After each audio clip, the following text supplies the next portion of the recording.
वालेकुम दोस्तों। SRO 2052 जो कि 22 नवंबर 2022 को FBR ने इशू किया, उसके साथ हाजिर हूँ।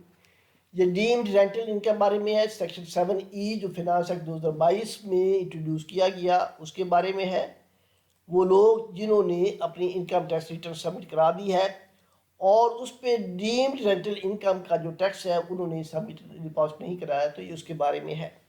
वो कहता है कि provided that where the return has been furnished prior to coming into force of the notification 1891 on 30th October 2022, the form specified in the said notification shall be furnished separately by 31st December।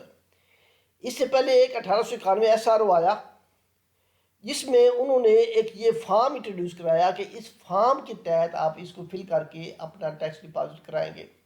आप अपनी tax return submit करा दी है, तो ये form fill करके आप अपनी जो है अपनी इनकम टैक्स रिटर्न जो है उसमें आप इसको सबमिट उसके बाद 31 दिसंबर तक करा सकते हैं।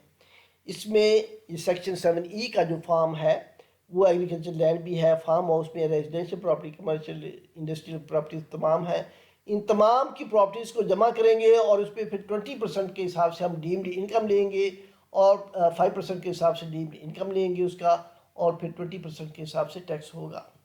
अगर हम ये देखते हैं एक एग्जांपल के तहत कि हमारी ये 5 प्रॉपर्टीज़ लाहौर में है, उनकी FBR की वैल्यू जो है वो ये है और ये उनके एरियाज़ हैं और उसका टोटल जो टैक्स है टोटल जो प्रॉपर्टी की वैल्यू है वो 73 मिलियन बनेगी। अब इस 73 मिलियन का जो टैक्स है 5% के हिसाब से डीम्ड रेंटल इनकम जो निकालनी है हमने, वो 36,68,000 आ जाएगी और उसका 20% हम टैक्स देंगे तो 7,33,600 रुपये आ जाएगा।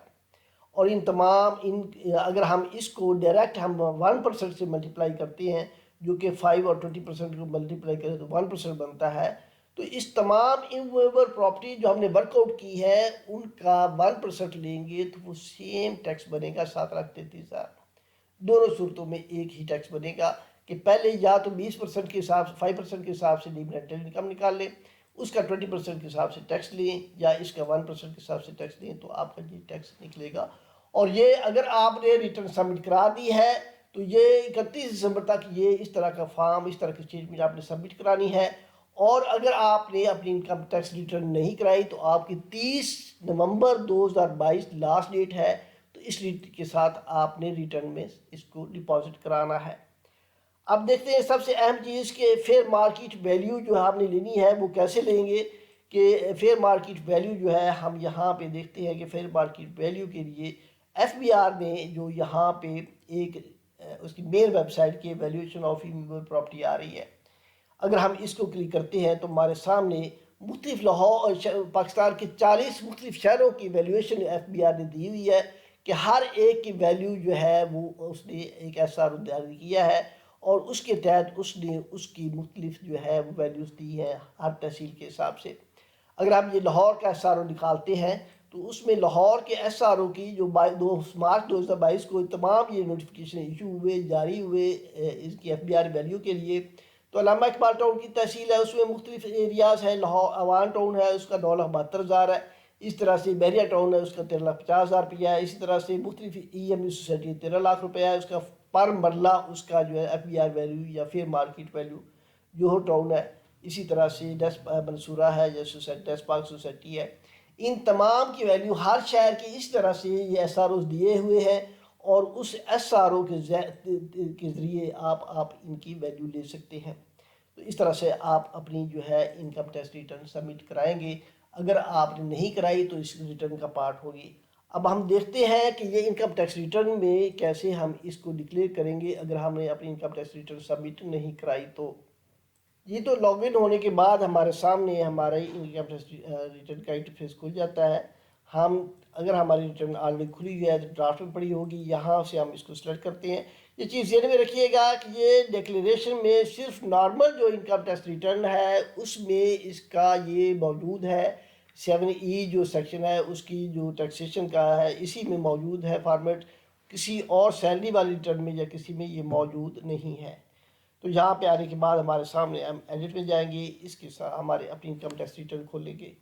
टैक्स चार्जेबल के साथ इसके नीचे हम आते हैं तो हमारे साथ सामने ही ये capital assets under section 7E की नई टैब जो इस साल इंट्रोड्यूस कराई गई है ये है। अब ये हमने ये देखना है कि हमने यहाँ पे जो एफबीआर की वैल्यूज़ लेनी है वो 30 जून 2022 को जो वैल्यूज़ हैं एफबीआर की और ये नोटिफिकेशन में मौजूद है यही हमने लेनी है और इसी को हमने ये डिपॉजिट कराना। इस तरह से हर साल के लिए अगर कोई नया नोटिफिकेशन आया तो ठीक है, अदरवाइज़ ये वैल्यूज़ हमें लेनी होगी और इन पे ये टैक्स देना होगा हमें। अब यहाँ पे हम देखते हैं कि हमारे सामने जो हमारी इस तरह से सारी प्रॉपर्टीज़ है, प्लस का बटन है और ये प्लस के बटन को दबाएंगे तो हमारे सामने एक ही विंडो खुलेगी।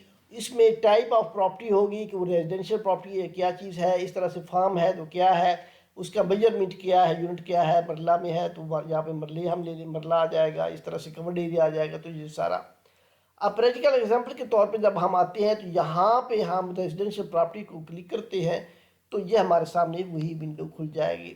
हम देखते हैं कि ये सिलेक्ट करेंगे, यहाँ पे रेजिडेंशियल प्रॉपर्टी को हमने सेलेक्ट किया।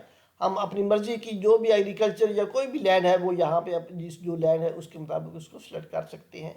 फार्म क्या है, हाउस है, घर है, कैंप है, फ्लैट है, प्लॉट है तो हम उसको सेलेक्ट कर लेंगे।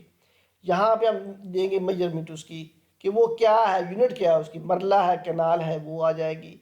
एरिया कितने एरिया है, टन हम कहते हैं 10 मरले का है और कवर्ड एरिया भी उसका 10 मरले का है। यूनिट कितना है, यूनिट नंबर जो है उसका ये मतलब वो हम यहाँ पे बताएंगे कि प्लॉट नंबर उसका है, प्लॉट नंबर 5 है वो, ठीक है।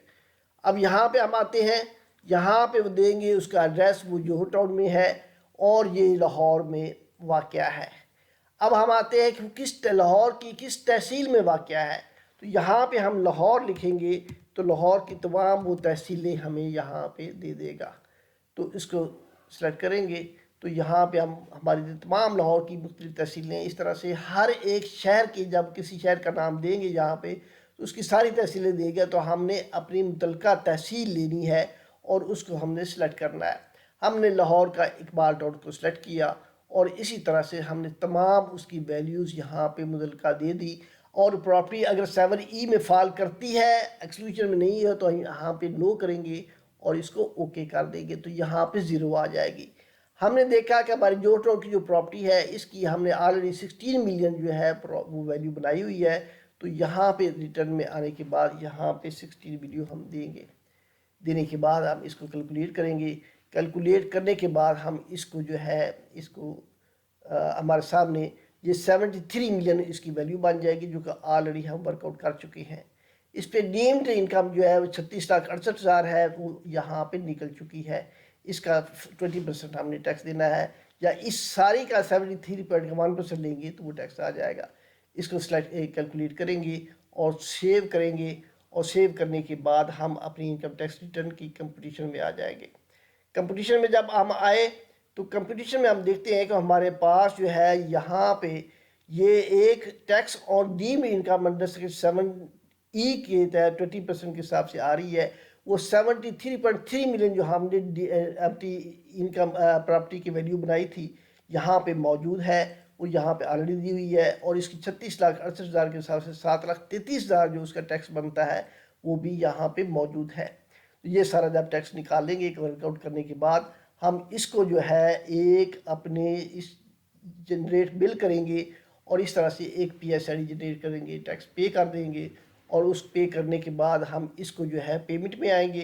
पेमेंट में आने के बाद यहाँ पे प्लस के बटन को देंगे और यहाँ पे सिलेक्ट हमारा CPR आ रहा होगा उसको सिलेक्ट कर लेंगे और यहाँ पे फिर दोबारा डाटा में आके कंपटीशन में आएंगे और कंपटीशन में आने के बाद हम उसको जो है यहाँ पे कैलकुलेट करेंगे तो हमारी ये जो पेमेंट है वो हो जाएगी और हमारी लायबिलिटी क्लियर हो जाएगी।